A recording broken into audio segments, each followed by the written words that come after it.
नमस्कार, मैं हूं आपके साथ अंशिका। खबरों की खबर में आपका स्वागत है। जब भी देश की सेना द्वारा किसी आतंकी को मार गिराया जाता है तो देश में खुशी की लहर दौड़ जाती है और उसे एक कामयाबी के रूप में देखा जाता है। लेकिन दुख इस बात का होता है कि भारत में ही कुछ ऐसे भी लोग हैं जिन्हें पेट में दर्द होने लगता है। आतंकियों की मौत पर इन्हें खुशी नहीं होती है, इन्हें देश की सेना पर गर्व नहीं होता, उल्टा ये आतंकवादियों की पैरवी करने लगते हैं, मानवाधिकार का मुद्दा उठाने लगते हैं। सबसे हैरानी की बात तो ये है कि कुछ मीडिया हाउसेस ऐसे भी हैं जो आतंकियों की पहचान बदल देते हैं, उनकी करतूतों पर पर्दा डालने लगते हैं, आतंकियों को ही महान बताने में सारी शक्ति झोंक देते हैं।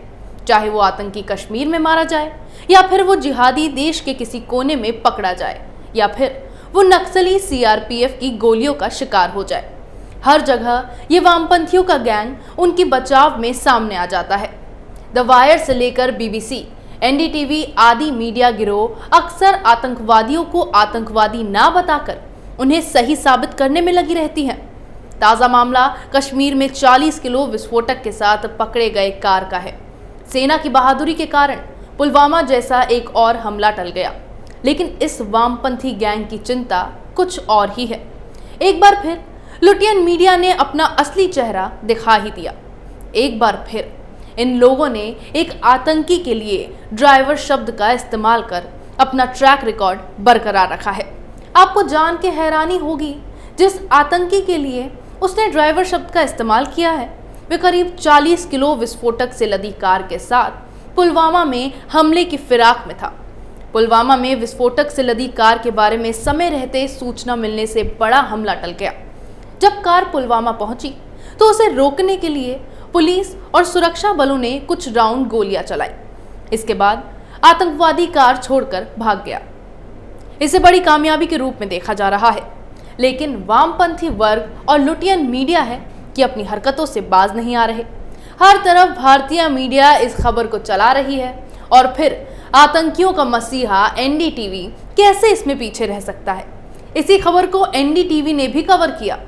इस कवरेज में एनडीटीवी ने आतंकवादी को आतंकवादी ना कहकर उसकी अलग पहचान बताई। वो वाकई हैरान कर देने वाला है।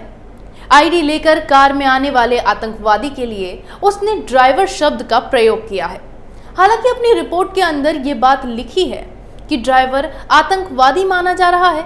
उसके संबंध न केवल हिजबुल मुजाहिदीन से हैं, बल्कि वह जैश के संपर्क में भी था। तो फिर जब एनडीटीवी के हिसाब से आतंकवादी आतंकी संगठन के संपर्क में था तो उसे आतंकवादी कहने में क्या हर्ज है। जिस तरह से जैश ने पिछले साल पुलवामा में सुरक्षा बलों पर बड़े हमले को अंजाम दिया था, इस बार भी आतंकी उसी तरह के हमले की फिराक में थे और लुटियन मीडिया इन आतंकवादियों के खिलाफ अब भी अपनी कलम नहीं चला पाई। हालांकि ये पहली बार नहीं है जब एनडीटीवी का नाम इस मामले में सामने आ रहा है। साल 2019 में पुलवामा में आतंकी हमले के बाद एनडीटीवी की ही डिप्टी एडिटर निधि सेठी ने आतंकियों का महिमा मंडन किया था। निधि ने पुलवामा में जवानों के वीरगति प्राप्त होने के बाद हाउस द जोश की जगह हाउस द जैश लिखकर कमेंट पोस्ट किया था। सोशल मीडिया पर काफी बवाल मचा। निधि सेठी के इस कमेंट की निंदा होने लगी। जब पानी सर से ऊपर चला गया तो बाद में इस हरकत के लिए एनडीटीवी को उन्हें सस्पेंड करना पड़ा। इस बात से हर कोई वाकिफ है कि बरखा दत्त भी एनडीटीवी का एक समय में नामी चेहरा रही हैं, लेकिन वह भी आशिक मिजाजी और गर्लफ्रेंड बदलने के चक्कर में अपनी जान गंवा बैठे आतंकी बुरहान वानी के लिए स्कूल हेडमास्टर जैसे शब्दों का प्रयोग कर चुकी हैं। और तो और मोहम्मद इब्राहिम जुबैर, जिसे साल 2018 में अमेरिका के ओहायो राज्य में अलकायदा के शीर्ष आतंकी को धन मुहैया कराने का दोषी पाया गया था। मोहम्मद जुबैर के नाम पर भी भारत में सेक्युलर मीडिया के जाने माने नाम एनडीटीवी समेत कई वामपंथी मीडिया पोर्टलों ने तो भारत को बदनाम करने की मानो ठान ही ली थी। एनडीटीवी समेत कई मीडिया पोर्टल्स ने इस खबर को कवर करते हुए जुबैर की पहचान एक भारतीय इंजीनियर के रूप में बताई और हेडलाइन में भी उसके आतंकी होने के बावजूद इंडियन इंजीनियर शब्द का प्रयोग किया।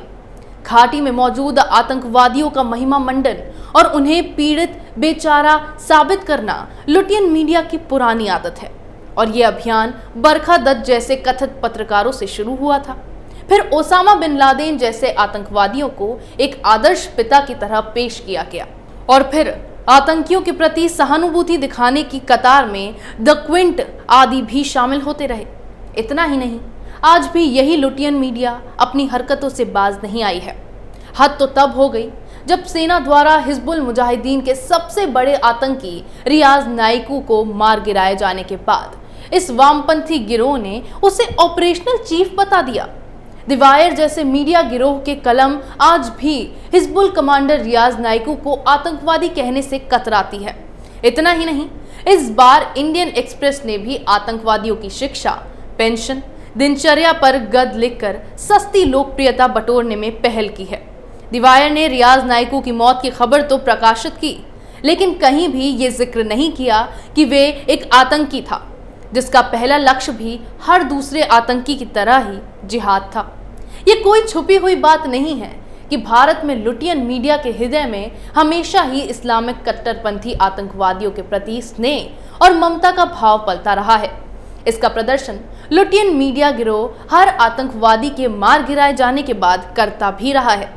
आतंकियों के लिए इंडियन इंजीनियर, टीचर जैसे शब्द इस्तेमाल करने के मामले में एनडीटीवी का रिकॉर्ड शानदार रहा है। आपको याद होगा, जब खूंखार आतंकी बुरहान वानी को सेना ने मारा था, तब यही वामपंथी गैंग ने बुरहान वानी को एक गरीब टीचर का बेटा बताया था। कुछ तो झूठ की झड़ी लगा दी थी। कोई ये भी कह रहा था कि वो एक स्टूडेंट लीडर है। किसी ने उसे हालात का मारा बताया, तो किसी ने कुछ और कहानी गढ़ी। लेकिन किसी वामपंथी मीडिया ने ये नहीं बताया कि बुरहान खतरनाक AK-47 लेकर कश्मीर घाटी में दहशत फैलाता था, लोगों की हत्या करता था, लड़कियों का बलात्कार करता था। वामपंथी मीडिया ने तो ये भी सवाल उठाया था कि बुरहान का इनकाउंटर नहीं करना चाहिए, उसे जिंदा पकड़ना चाहिए था, उससे बातचीत करनी चाहिए थी। अब पता नहीं इनके दिलो दिमाग में क्या चलता है, लेकिन एक बात तो साफ है कि ये भारत के हितैषी नहीं है, हिंदुस्तान की सेना के हमदर्द नहीं है। आतंकवादियों में चाहे घाटी में जिहाद की चाह रखने वाले और अपनी गर्लफ्रेंड में से ही एक की बेवफाई से मारा गया बुरहान वानी हो, जाकिर मूसा हो, लश्कर-ए-तैयबा का आतंकी अबू दुजाना हो, या चाहे अन्य कोई जन्नत उल फिरदौस में आराम फरमा रहा जिहादी हो। द वायर, एनडीटीवी आदि ने हमेशा ही इन्हें आतंकवादी कहने से परहेज किया है। ऐसे में ये बात सोचने वाली है कि लुटियन मीडिया आखिरकार आतंकियों को आतंकवादी कहने से परहेज क्यों करता है।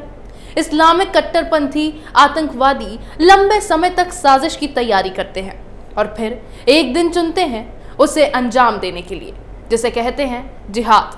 असलियत तो ये है कि शायद जमात प्रोपेगेंडा यानी the wire, the Quint, NDTV, BBC आदि आतंकवादियों के नाम के आगे इसीलिए आतंकी जैसे उपमा नहीं लगाते हैं क्योंकि ये जानते हैं कि वास्तविक आतंकी बंदूक वाले नहीं बल्कि कलम वाले वामपंथी प्रोपेगेंडा गिरोह है।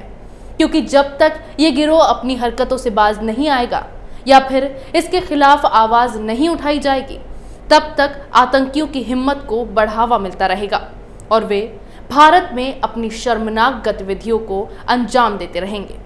ऐसे मीडिया हाउसेस से लोगों को सचेत रहने की जरूरत है।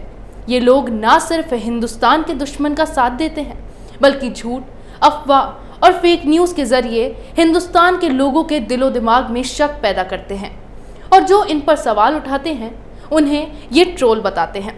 खबरों की खबर में फिर मुलाकात होगी। देखते रहिए कैपिटल टीवी।